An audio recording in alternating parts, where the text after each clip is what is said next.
If you were at the symposium today, you would have heard about many of the activities of the minimum cost housing group, which started in 1971, a long time ago. And I'm just going to focus on one area, because I think it's an interesting area, and it's an area of architectural interest that is very specific to its time. The time was the 1970s. And as I'll start by giving you some background to give you a sense that we were not unique in exploring this. It was, as they say, in the air, and it was in the air in North America and in Europe in many ways for different reasons.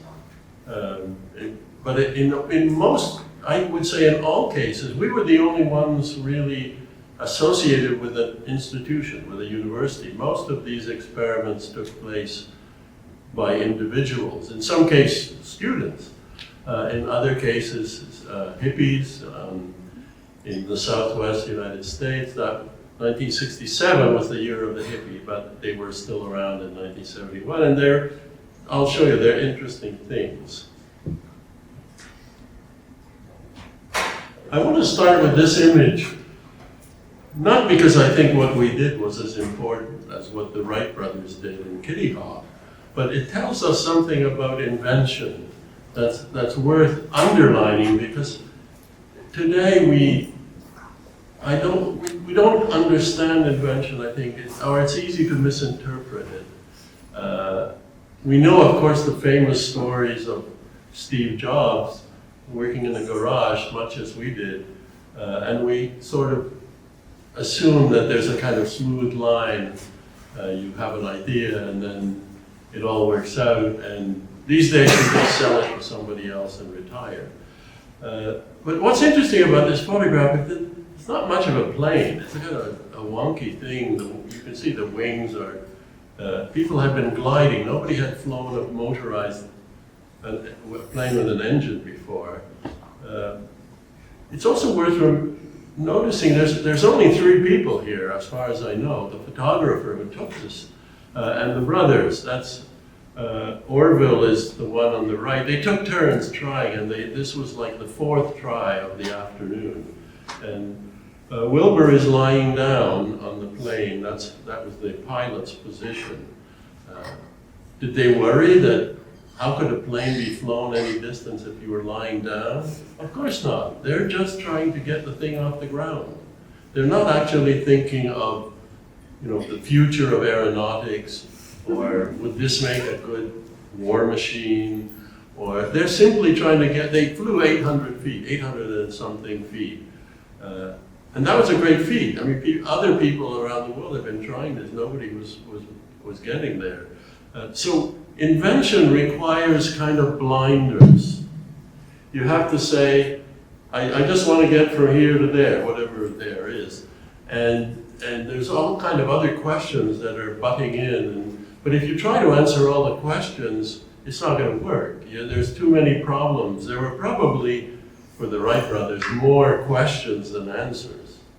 I mean, what's the point of flying if you can only fly 800 feet and you need a rail? They had a downhill sort of starting rail. Does that mean that all airports will have these rails and there's no passengers? So what's the point of this thing? I mean, it's not very fast. And so you can't answer all those questions. And I think when you look at the things I'll show you, should just bear that in mind, that what we were doing, we weren't answering all the questions. We were really just trying to get from here to there, and that required blinders. And especially imagine you're trying to build in sulfur. It's a material that smells, it's a material, well, it's associated with the devil. It produces SO2, which if you breathe in will just kill you. And we had to kind of rationalize some of these things that we're just not, maybe we'll solve it down the road, but for now we're just trying to see whether you can make a building material out of it. And I'll talk a little bit about where the initial idea came from. In January 1976, architectural design which was a very important architectural magazine. And I pity all of you young people today with the crappy architecture magazines, such as they are. There's only a couple left, and they're pretty awful. They just show fancy houses, and nobody writes for them. You can't actually read them. They're just picture books, and essentially they're just books for advertising, because the materials people still advertise in them. But AD was something you could read. They had real articles. They did show, you know, the latest building by, say, at that time, maybe the Centre Pompidou, which you can see on the left side there, or Arthur Erickson below. But they also had articles about interesting things, not necessarily buildings, but how to build, or this was the period just after when Archigram was still active, and they were doing these make-believe things. And then there were people, and this was the theme of this magazine, this January '76, was autonomous houses. So this was something very much in the air. By 1976, there was quite a lot of them. Most of what I'll show you is much earlier. But I've included architecture from that year just to remind us. You have the Pompidou Center, Arthur Erickson's Anthropology Museum, Robert Venturi's Little Houses on Nantucket, and Peter Eisenman's doing whatever he's doing. It's hard to say exactly what it is, but this was architecture, and this is, in a way, what we and other architects, because most of what I'll show you in the beginning is the work of architects. So we're turning our backs on this. We're saying, no, this isn't that interesting. This is the very beginning of, certainly by '76, the beginning of postmodernism, which we were really not interested in, and we were looking in a different direction. It was also the '70s, it was the counterculture, but we were not part of the counterculture, although we had pretty long hair in those days.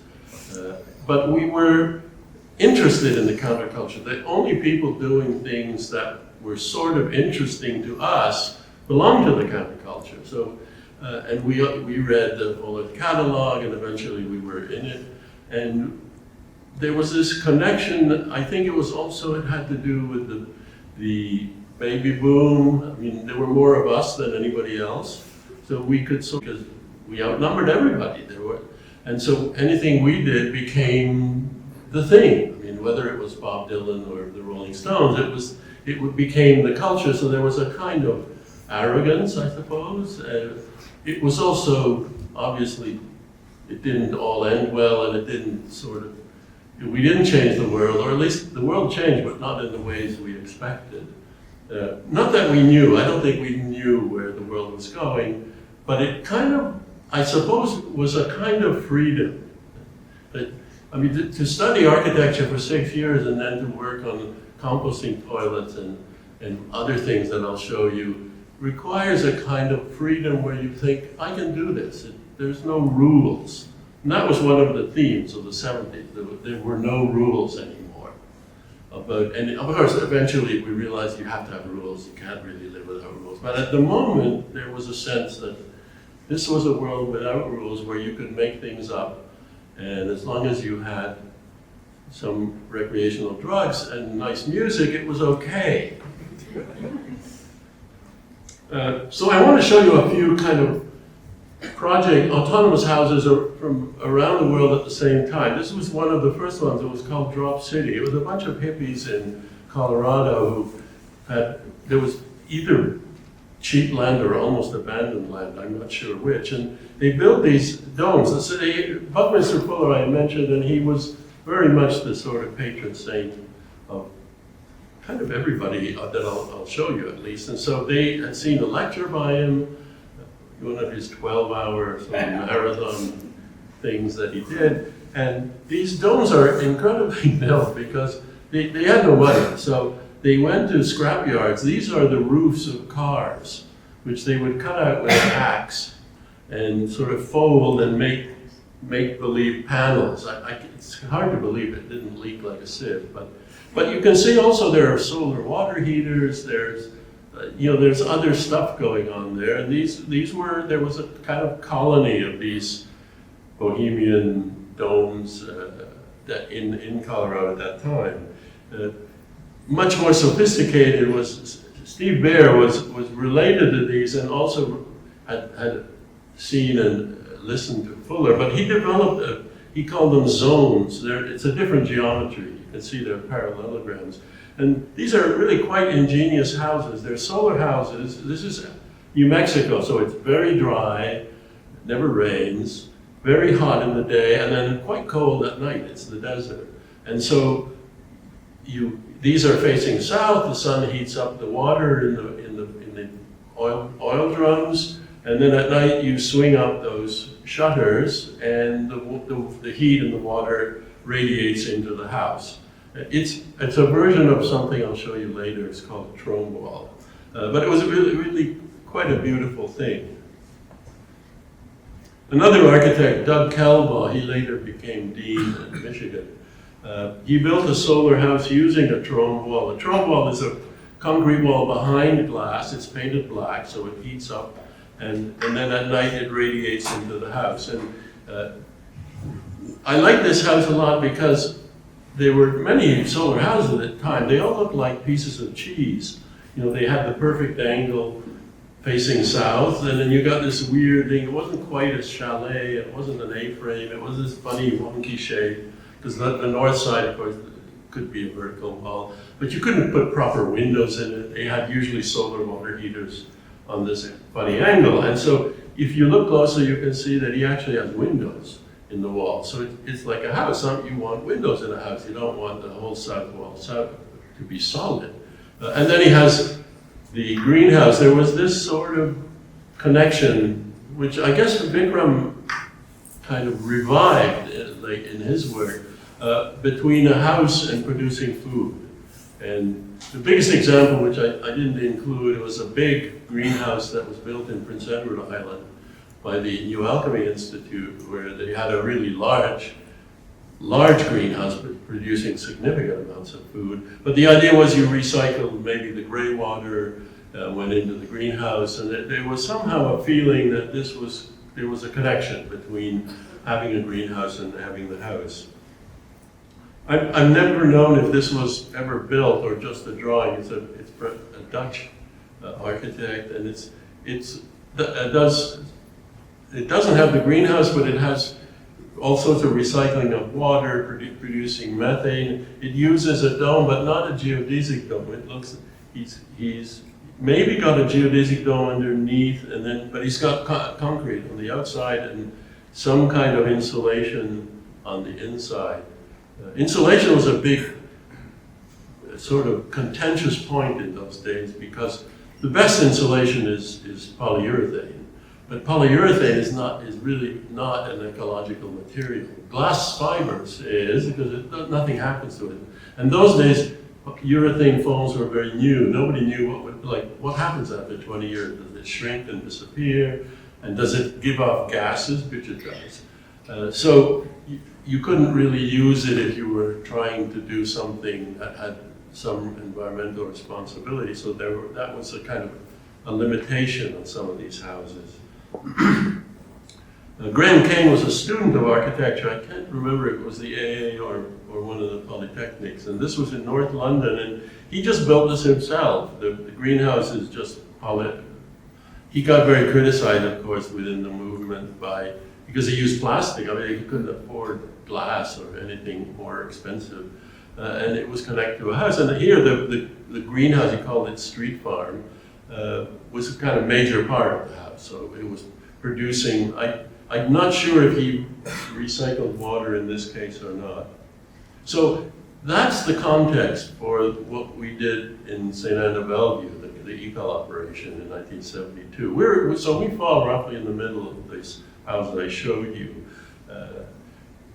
And we were sort of reacting to some of the same, we didn't have a greenhouse, that came later. But in this one, we were reacting to the same thing. The big difference was that this came out of research that had to do with essentially southern countries. I mean, temperate climates. This was not a house for Canada. There was no heating. It was open in the middle. So the research we were doing, because of Ortega's background in the UN and working around the world, we were very much oriented in that direction, and yet in a funny way we overlap, as we heard this afternoon, with what was going on from a sort of different starting point, which is, I think, how inventions actually happen. Many people work on the same thing. They don't all start from the same beginning, but they're kind of working towards overlapping ends. The Minimum Cost Housing Group was founded in 1971. I'll talk a little more about that.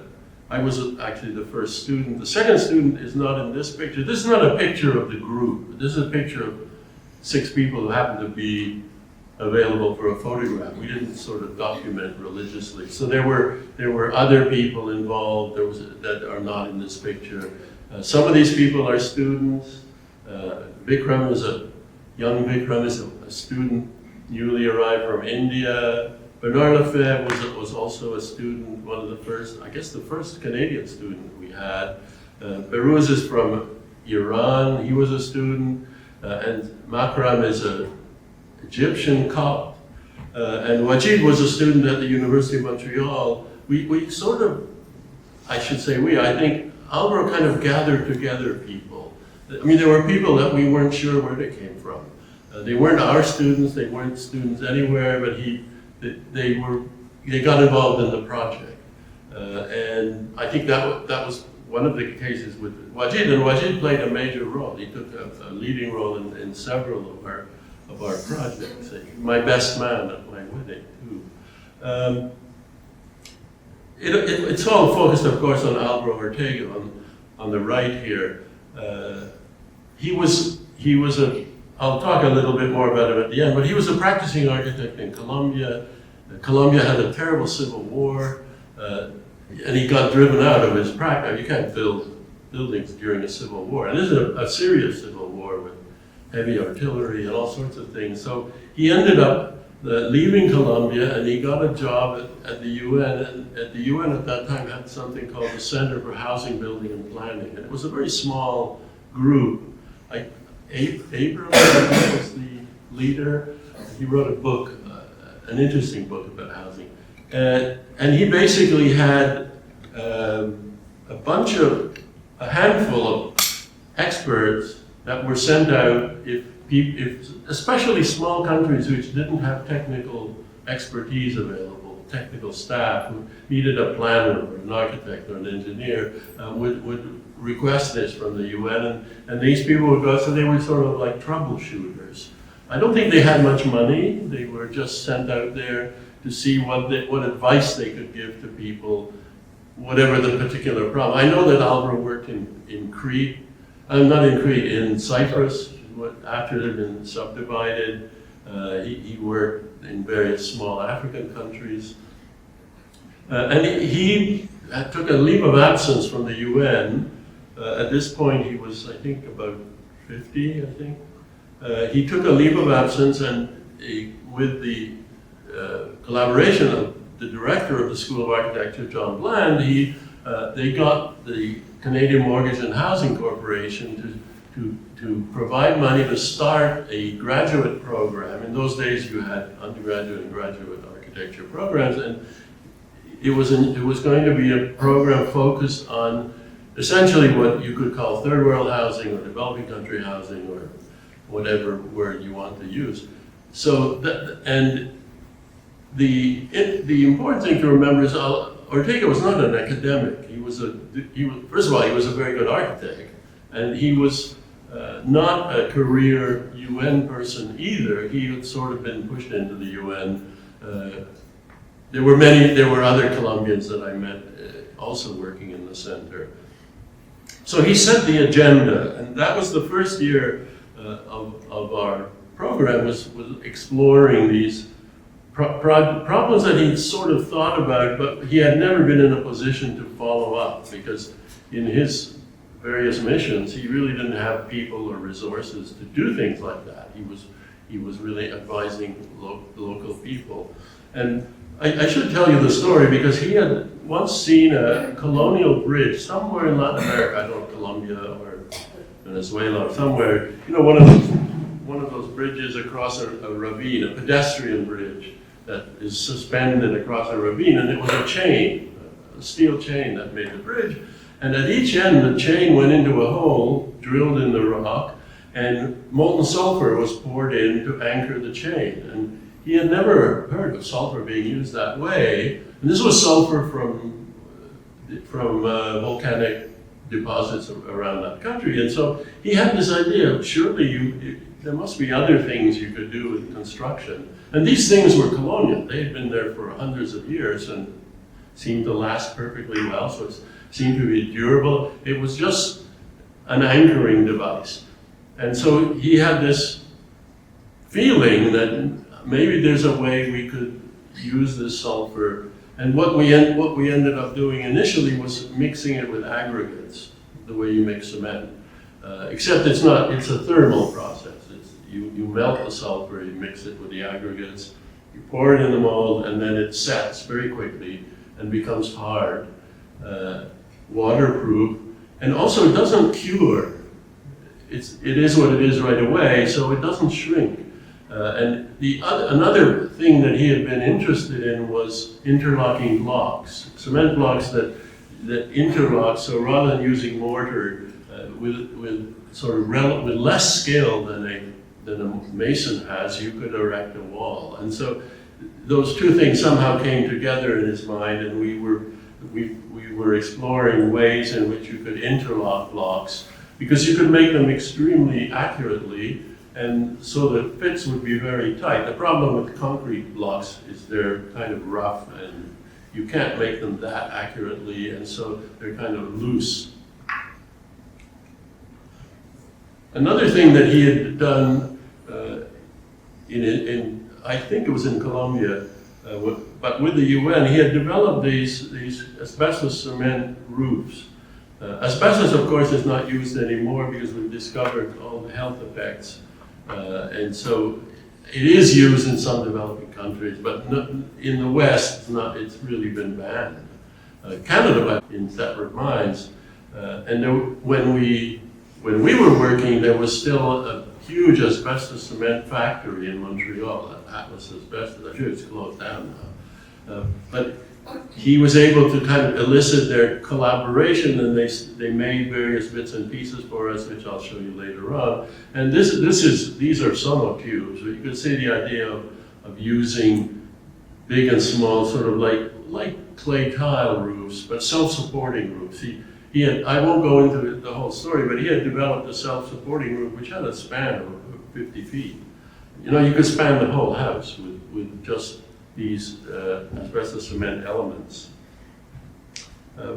Bathrooms were, I don't know how we got into this. I think he said, I think in Japan he'd seen bathrooms where the sink was built into the cistern, so that you wash your hands and the water went in the cistern and then you flushed with it. In Hong Kong they use salt water. They have two water systems, or at least they used to in many places. So the flushing was done with salt water, and then they had regular water for washing and drinking. So we made these mock-ups of bathrooms. It was a kind of Corbusier. Corbusier designed a bathroom which always impressed me, where the whole bathroom was tiled. So the whole bathroom was really like a shower stall. And then the toilet and the sink was in the middle, or on one side. And then the floor was angled and drained off that way. So that this element was about 6 feet, I think, square. This little room was supposed to simulate that kind of situation. I think there was also I forget what you call them now, an instantaneous heater. So instead of heating a reservoir, you heat the water as it goes through the heater. It's very common in Latin America and South America. One of the happy accidents is that Ortega discovered that there was an institute at McGill based in McDonald College called the Brace Research Institute, and they did research into providing water in countries which either didn't have any water or had salinated water or water which they had problems with water supply. So they had become experts in solar stills. The solar still is very simple. It's a big basin. The water heats up, it evaporates. The vapor hits the glass. There's usually a glass roof. It hits the glass and then condenses and runs down. And so you get distilled water, and the salt or other things stays in the bottom of the basin. So this is a well-known technology for a long time. I mean, a high-tech country like Israel has much more sophisticated ways of desalinating water, but the simplest way is using solar energy, especially in a warm climate. And so we got the asbestos people to make various sort of basins for us, and then we tried plastic and glass and different angles, because if the angle's too steep, there's too much volume, and then if the angle's too flat, the vapor drops back into the basin. So there's sort of optimal angles. The same thing, the curves were of course fiberglass rather than glass. We built some solar cookers, and there's all these funny do-it-yourself instructions for various kind of. There's one heater that looks like a big dish, and it focuses everything in the middle. So if you put your hot dog in the middle, it just gets very quickly sort of charbroiled. This was a solar cooker. Was more like a pressure cooker. So the story of the ECOL operation is that we spent a year working on all these things, and Alvaro was going to be with us for 3 years, and I think he thought we need to sort of pull this together and do something that makes a little more impact than just the various things. So he had the idea, let's build something where we use these various experiments that we've been doing and bring it all together. And he called it a demonstration house, which is, I think, what he did often with the UN. He didn't have money to do large-scale projects, but he could build a house or a roofing system or whatever he was doing. And by demonstrating it, people could see that it actually worked. So rather than making drawings or models, it's a kind of way of communicating very quickly to the population at large what you're trying to get over. So I think that was partly his idea, that we would build this demonstration house that demonstrates these various technologies, and it would be a house for a warm climate. So it would be a house, it wouldn't have heating, it would be partly because it would be much simpler to build, but also because that was our orientation. So we came up somehow, I don't know exactly how, but we came up with the notion of that there would be 2 rooms and then a kind of breezeway in the middle. We were pretty successful making blocks, but we were worried we couldn't really make enough blocks for 2 rooms. We would just run out of steam. I mean, it was hard enough to make 1 room, so we couldn't decide what to do. We originally thought we would have the whole thing would be out of sulfur. And I had built a house for my parents, a cottage in North Hero, Vermont, using panabog, which was a cedar, originally a Scandinavian, I think Swedish, invention, but in Canada it came from British Columbia. Because it's 4-inch thick cedar logs. I don't know if they still have a game called Canadian Logs. I played with it as a kid, or Lincoln Logs is the American name. It's very much like that. They're notched at the corners, so they're sort of like a log cabin, but instead of the joints are tongue and groove, double tongue and groove joints, and because cedar is soft, they're actually slightly under-designed, so you sort of force them together and you get a really tight. And this house is now, what is that, 69, 50, more than 50 years old. It's still there, it doesn't require a facelift like most 50-year-old modern houses, so it's doing very well. So I told him about this, and I said that, we could just order a square, 12 feet by 12 feet, and we could cut some windows in it. And so that's what we decided to do. And so the left-hand side was wooden, and simply because we could build it ourselves, because I had built the house myself with a schoolmate. So I knew you didn't need skilled labor to do it. We had no workers here except for the foundation. I wasn't there when it was poured, but that must have been a contractor who did it. But the rest of it we did ourselves.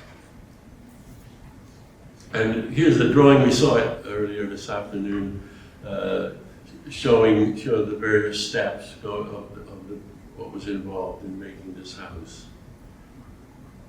The roof is slightly embarrassing because it's asbestos cement pipes. And A, it's not a very ecological material. B, we had to cut the pipe, so that's really not ecological.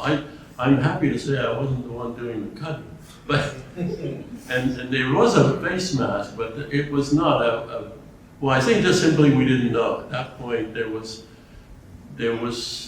I think people, if you were an expert, you probably did know that there were issues coming up, but the industry was still active, but it would eventually quite quickly become inactive. But these are basically sewer pipes cut in half, and then like alternating, and they're pretty heavy, but they do span 12 feet easily. So that was the house we built. I don't remember, probably several weeks to build it.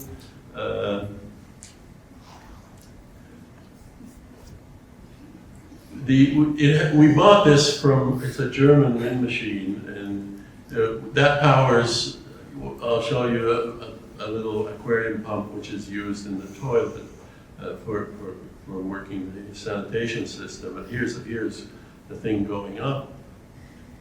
The Brace Institute had also done work on wind power, so this was something that they very much worked with us on and advised us on.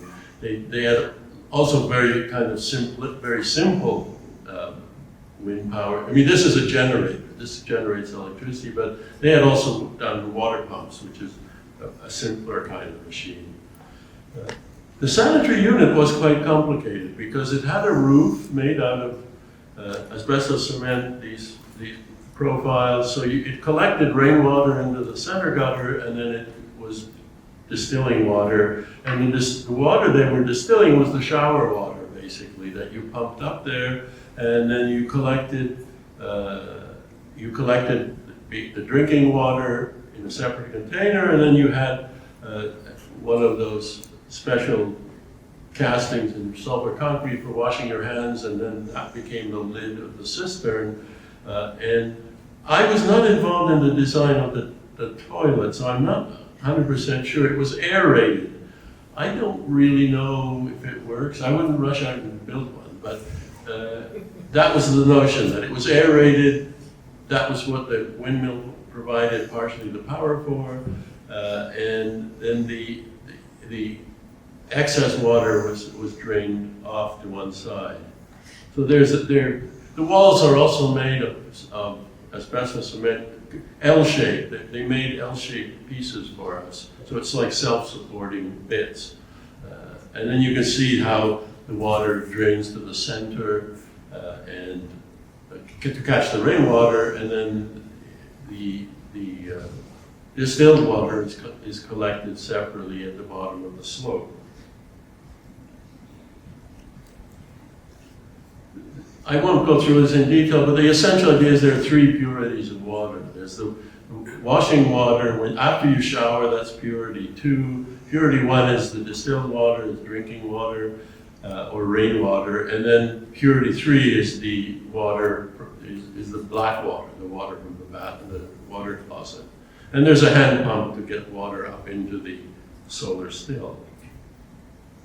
As you heard, two of the graduate students, Elizabeth and Arthur, actually, I should say one graduate student and his wife, lived in the house for 2 months and took various measurements of how much water they used. And I think there was a car battery to store the electrical energy. So they monitored, it was to monitor sort of how it might work if two people actually lived in it. I mentioned Buckminster Fuller, and he had built there was a moment in the 50s where he was building domes at schools of architecture all over the country. He didn't have any money, so he would get a teaching job, and the deal was they would have to build a dome. And that's how he kind of researched the geodesic domes. And he did build one at McGill. If you read a book on Mr. Fuller, sometimes you'll find this photograph of a dome in a snowy field with, I think, students hanging from it. It was just the framework. It wasn't covered. And so he was, and that was when John Bland was director, so he was visiting John Bland, and it was the time when the house had been finished, so he came to visit the house. And I'm shown here taking him around. I took him inside, and he said, what's the name of this house? And I said, we haven't really got a name. Sometimes we call it an ecological house, but we haven't. He said, no, you have to have a name. And he sat down, he had a bunch of index cards, and he pulled out an index card, and this is what he wrote. And he obviously started to call it something ecological. Then he changed his mind, he called it the ecol operation, and that's where the name comes from. That's why, obviously, he couldn't not use it. He was a heroic figure for many people at that time. And it's a fair assessment of the house that he made. I mean, it wasn't so brand new things. It was just bringing stuff together. The sulfur concrete was new. Nobody had done that before. Just a little correction just happened. The house was funded by CMHC, the Central Mortgage Housing. It was part of the funds that they gave us. The Sulfur Institute was not involved in the house at all. We didn't know about Canadian sulfur. This was all based on Ortega's notion of using volcanic sulfur. Of course, Canada doesn't have any volcanic sulfur, so we used the sulfur we could buy. But in fact, it was only later that we discovered that there was this huge surplus of sulfur in Canada out west, sort of pyramid scale sulfur that was left over when you cleaned up the gasoline, the petroleum. And then we were approached by the Canadian Sulfur Institute because nobody had built anything with sulfur concrete. In fact, people had determined that you couldn't build with sulfur concrete; it would fall apart. That it wasn't. And ours was there, it was standing. So they were quite intrigued, and they did fund works for testing concrete and different additives, and we poured these samples, and then in the engineering lab here, they tested them for different strengths. I mentioned the whole catalog. When Stuart Brand, who was the editor of the catalog, when he sold it and built the last one, he started the Coevolution Quarterly, and that became one of the places that we got some exposure. And I wrote my first article, actually, was for the Coevolution Quarterly, which led to my first book, so it's a very important thing for me. But here's the house, and it came out in 1972, but shortly after you had the gas crisis, and suddenly people were interested. We didn't publicize the house. We didn't sort of send press releases or anything because we didn't think anybody was that interested, other than a few people scattered around the world. But because of the gas crisis, suddenly the gas, there was this vague idea of solar energy. If you have solar energy, you don't have to use gas. And I mean, this has nothing to do with driving, but suddenly it became something that journalists wanted to write about. And so we got sort of coverage, which it was very unexpected, and it was really a fluke. It was just because the OPEC crisis happened that year. This is, of course, all before the internet. It would be wonderful to think what we could have done if there was an internet at that time, but there wasn't. So we had some exposure in the whole catalog.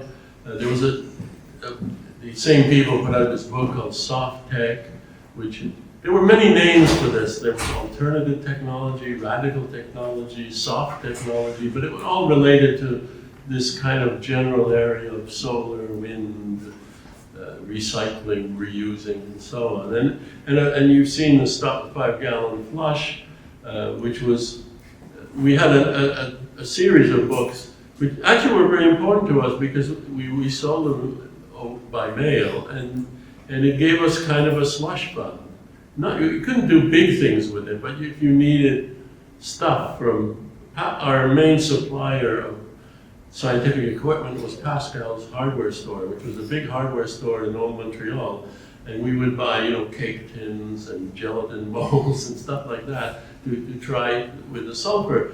So we sold these things by the mail, and they got advertised in the Holy Cabin, and they got reviewed. So we had a small business going on. The university paid for postage. We never told them that. But it made that we actually got some money. At this point, we got interested. Alvaro had a very interesting way. If he came across something interesting, he would just try to find the person who did it and meet them. And at that point, we didn't buy a composting toy, but sometimes he would just buy things like that wind machine.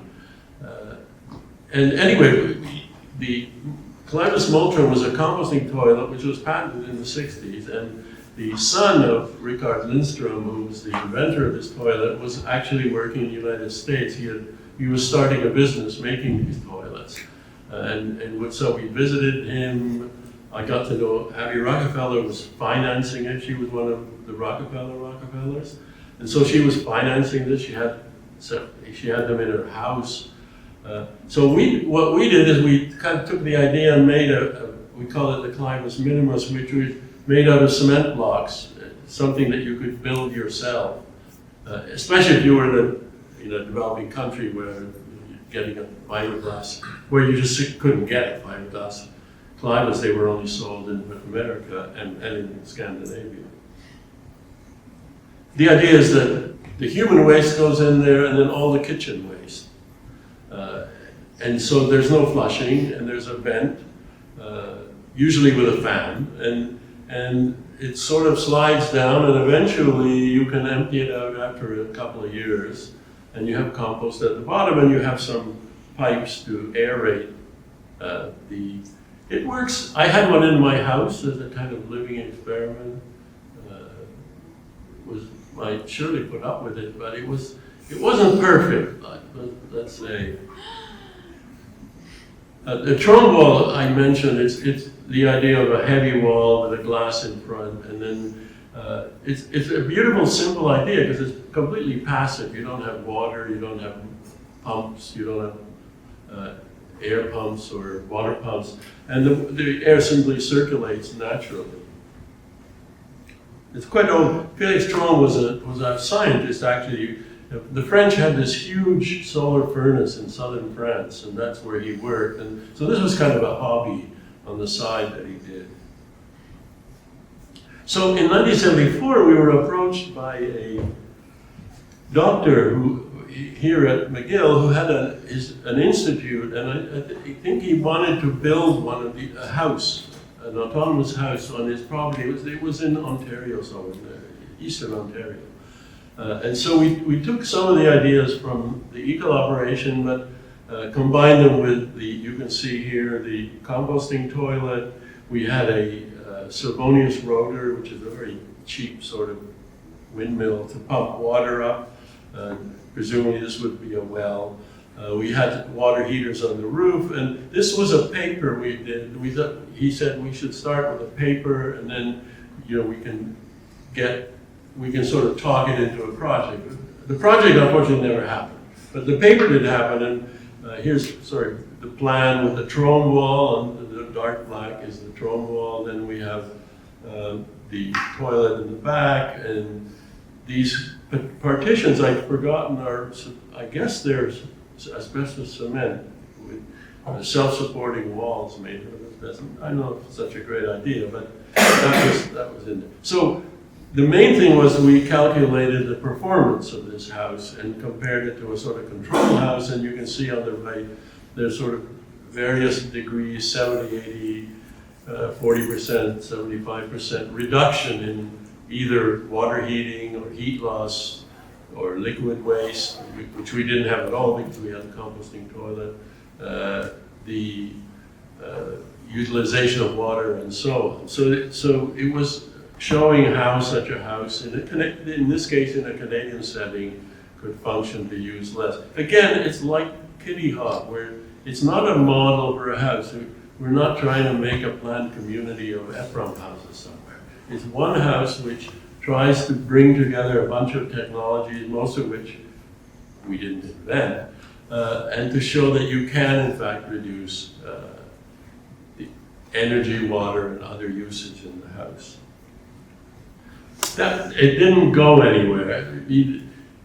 Scorino was a kind of entrepreneur, a scientific entrepreneur, which means not all the projects take off. He did, for instance, a project that did take off on Easter Island, which Norbert Schonauer worked on. I can't remember what the project was about now. Probably health in some way, but there were some sorts of shelters or buildings that Norbert was involved with on that project. So, some projects worked and some didn't.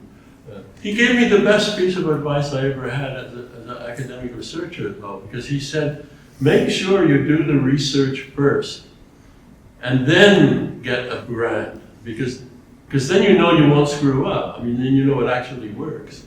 But if you get a grant and then you're not sure if what you're doing works, you can get in sort of an embarrassing situation. So that was very good advice.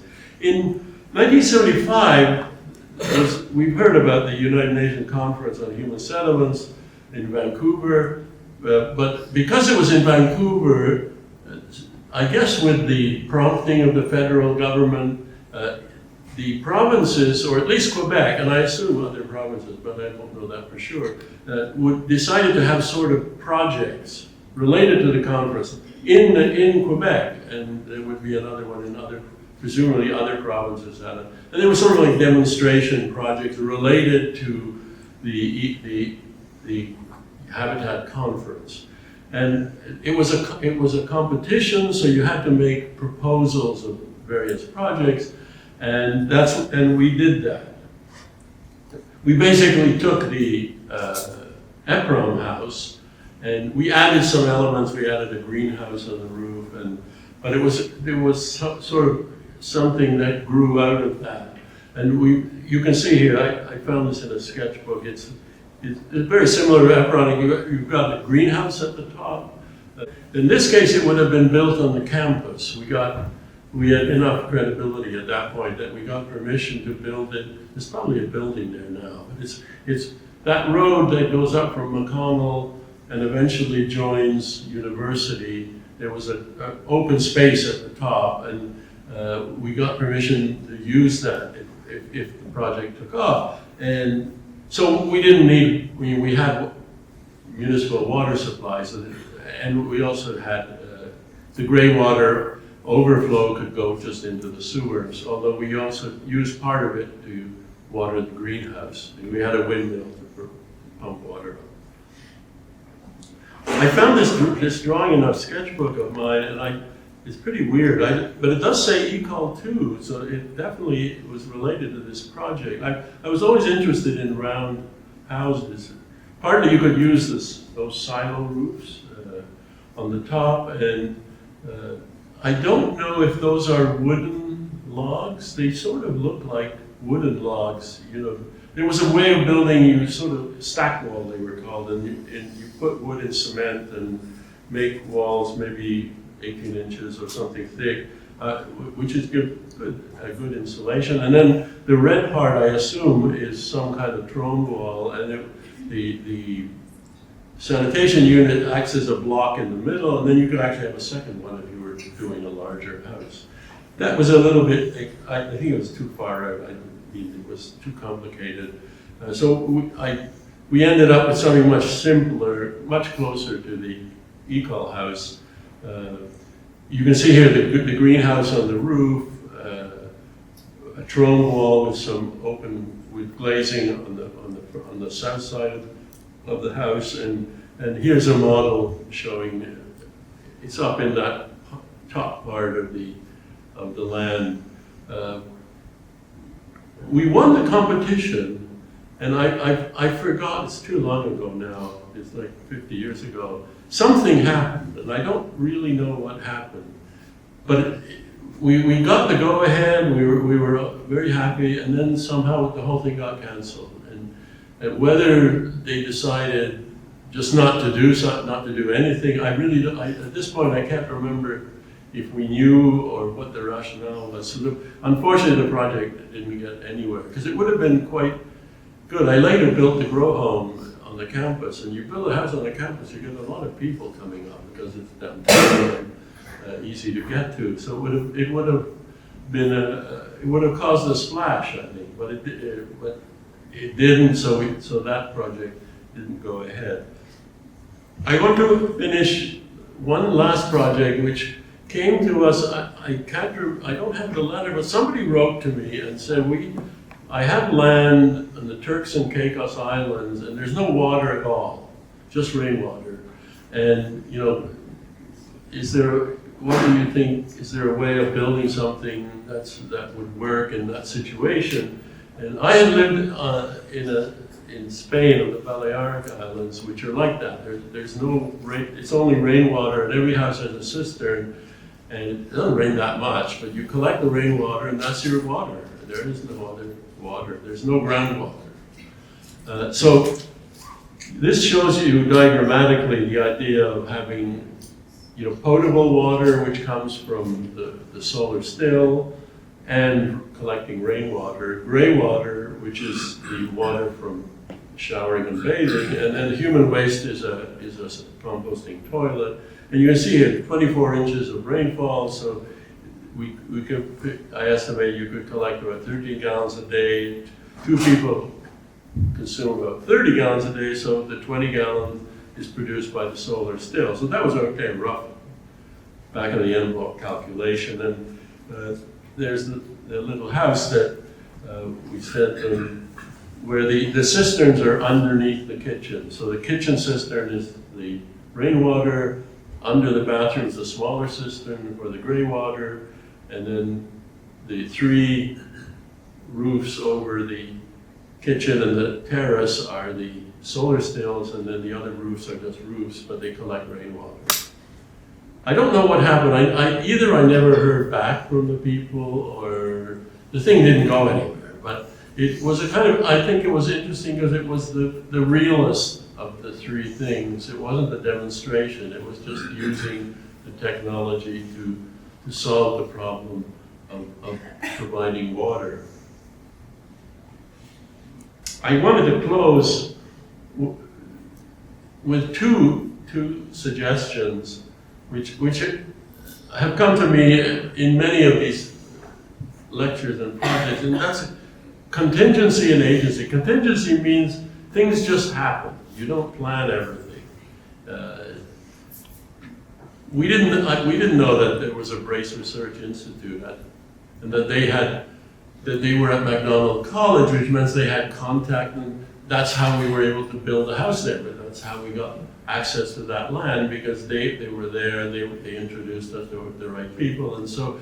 But that was a complete contingency. It wasn't sort of a plan. It just turned out that way. It's the same thing with the Atlas asbestos. We're not as happy a contingency, but we might have found some other solution if it hadn't been there. And of course, agency is very important, and I think it's true. We were talking about it. The World Bank is a big institution. It's very bureaucratic. It has a lot of money that it hands around the world.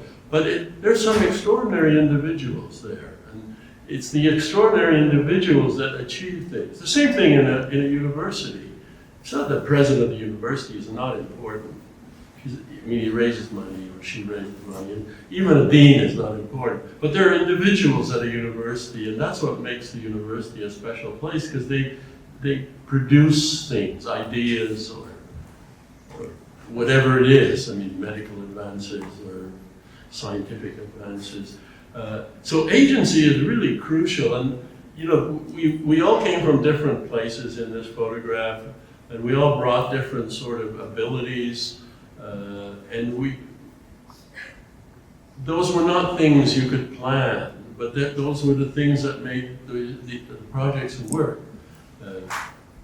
Wajid was a very good cook, so that was very important in building sort of solidarity in a group. Is that, you know, we would get together at lunchtime and he would make tandoori chicken.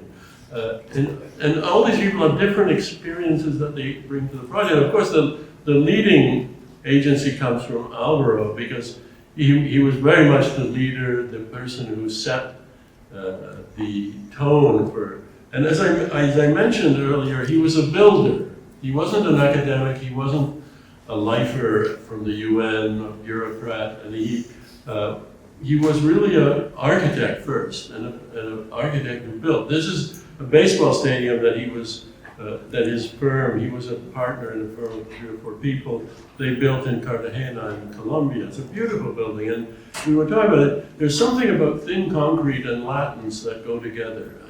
You know, Nervi in Italy, Torroja in Spain, and Candela in Mexico, and Ortega in Colombia are all Latins, and they all build these incredible thin concrete structures. I suspect that something maybe has to do with Anglo sort of conservatism, or just having strict rules that make it, that don't allow you to build something that risky, so you kind of over-engineer it and make sure it doesn't fall down. I first met Alvaro. He came. I used to come. I was working, but I used to come to the school for lectures occasionally, and he was giving a lecture one evening, and he showed buildings like the baseball stadium and other thin shell concrete things. He also showed a lot of his third world buildings. If you know the work of Bernard Rudofsky, a lot of Alvaro's work was like, photographs were like that. They showed kind of ingenious solutions that were native to a place, whether it was building materials or thatched roofing or whatever it was. And during this lecture, he said, you learn more from a building that falls down than from one that stands up. And that just floored me. Nobody had ever said something like that to me. And he showed pictures of thin shell vaults. He was building, I think, housing, you know, and he was testing them, and he would get them thin, and then they would fall down. And he knew he had got to the limit. And so I was really struck by that. And so the next day I went to see him, and I became his first student, and the rest is history. Thank you very much.